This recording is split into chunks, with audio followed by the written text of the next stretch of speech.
1 tear, 2 tears, 3 tears after watching this.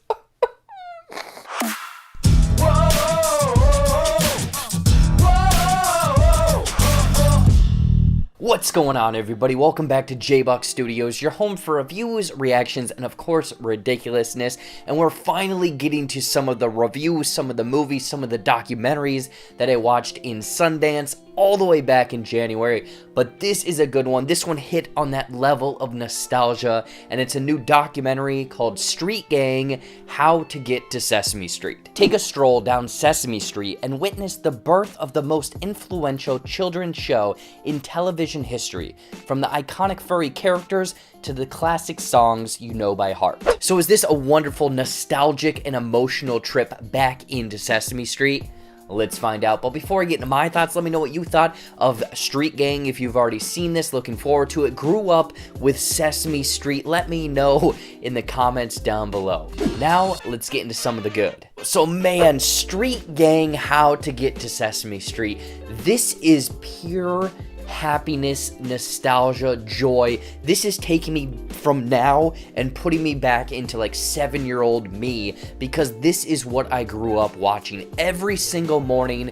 I think it was a 2-hour block, maybe even longer, of Sesame Street on PBS. Oh my gosh, this was so delightful, because again, I'm probably gonna get emotional talking about this, but I grew up with this. So watching from the inception of kind of this TV show into essentially the legacy that it is today was just a wonderful piece of entertainment and almost educational and historical look at everything.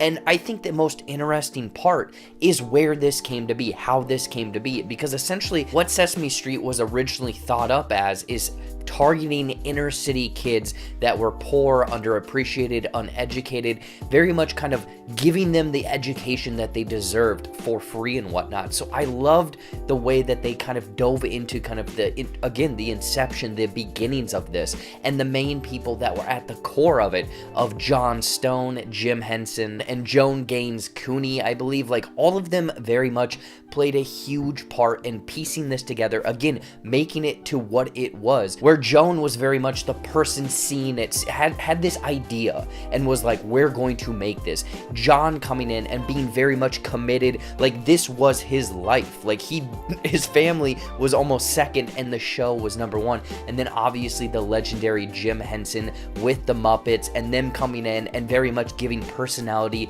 to the show, of again, you know, having to bring in these hard-hitting kind of concepts and storylines, or pieces of entertainment, or pieces of American history that happened, and then using these Muppets to effectively transfer this maybe hard-hitting information to what is consumable for a child. It was so interesting to see again how all of these pieces of the puzzle fit together, how all of these influential people came together in such a great cohesive manner, and how this show was pushing barriers. Again, kind of like the Mr. Rogers documentary that came out a couple years ago, where he very much tackled serious things and certain things that were almost taboo for other broadcast stations.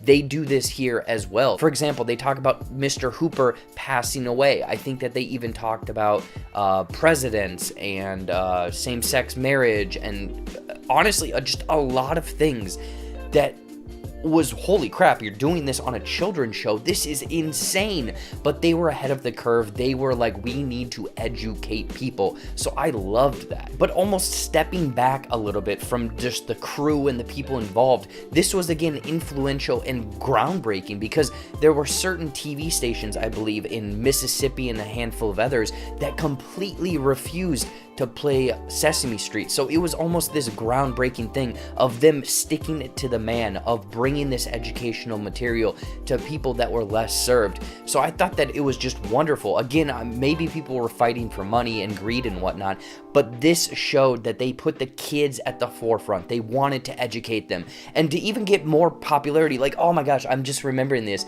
that to get the name out there and the popularity, they went and did essentially live shows in like parks, on the street and whatnot, I remember, and kids loved it. Like, Sesame Street was this wave of just fame and whatnot that these kids they couldn't get enough of. I guess it's just, honestly, the word is revolutionary, because not only did this start, I think, in like 1969. Nice. But I remember it as a child growing up. So generations upon generations of children grew up watching Sesame Street. And the thing is, I probably watched a handful of reruns, but they were shooting and bringing new stuff in for years and years and years. And they brought in, again, not only diverse Muppets, but diverse people and cultures, and taught everyone about this. So I think that not only is it a wonderful educational look into the educational parts of this show, but just how fantastical and, again, revolutionary it was for so many generations. But also, the one thing that I did like is how they even showed kind of the hardships, the darker aspects of this, where, again, Jon Stone, this guy put his life, he put his blood, put all of his energy into the show and wanted it perfection, wanted it perfect.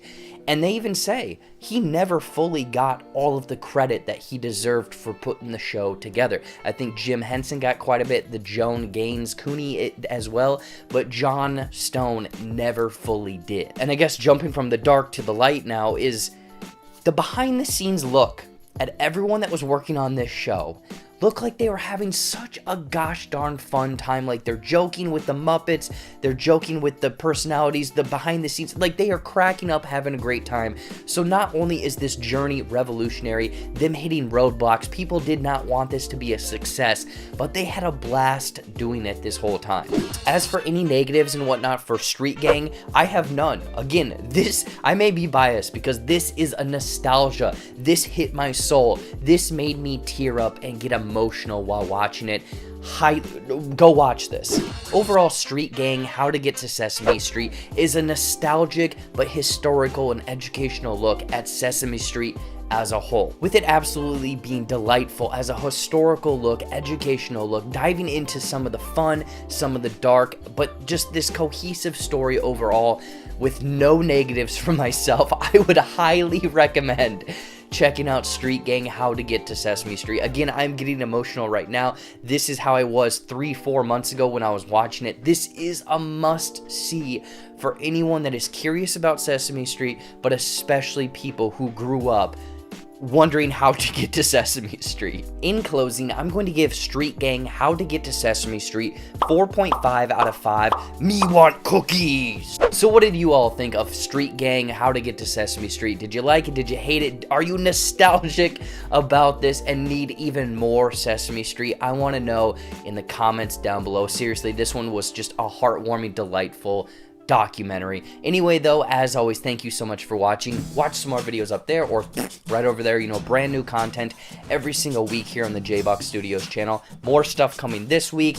Bad Batch, Star Wars, Disney Plus coming next week, so stay tuned for that. Like this video, subscribe to the JBuck Studios channel, follow my TikTok. I'm doing some great stuff over there. And until next time, we'll see you later.